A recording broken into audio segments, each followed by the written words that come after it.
life, as we have it in the Gospels, is written in a genre, like with all of the conventions of Greco-Roman literature.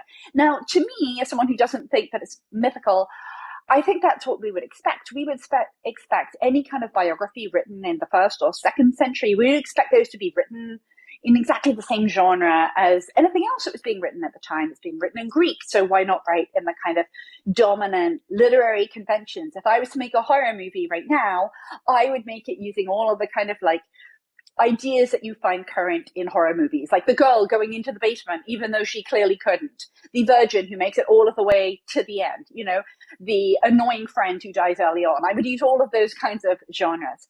Now, I don't think that I'm not a mythicist. I don't think that Jesus was created out of whole cloth for a number of reasons. When you think about the evidence that we have, and that's what it's got to come down to. It's got to come down to the hard data. We have different gospels being written clearly by people with different conventions and different language skills. So when you look at the Gospel of Mark, it shows evidence of Greek, of Aramaic, and of Latin. And the sentence structure looks very similar in some places to Aramaic or Hebrew. Why does that matter? Well, that might suggest that whomever wrote this was using traditions that had originally come from Roman Palestine, from the area where Jesus existed. I don't think that we would have multiple people writing lives of Jesus as well as Paul writing his letters if there was no Jesus at all. If Jesus was completely made up, then the guy to blame, to my mind, would surely be Paul. But Paul talks about other people with whom he disagrees. And he says that they're genuine apostles of Jesus.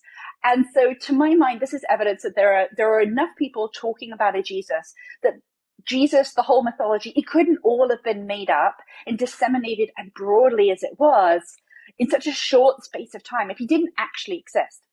Now, it's a big leap to go from there's a man called Jesus of Nazareth who was wandering around the Holy Land saying stuff to everything Christianity says about him is true, right?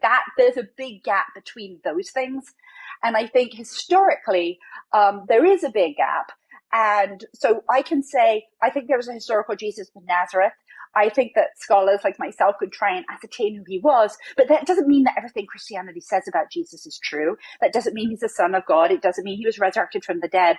Those are questions of faith, and if you believe that, great, but those are questions probably more properly put to a priest rather than me, a historian. Someone put, even if you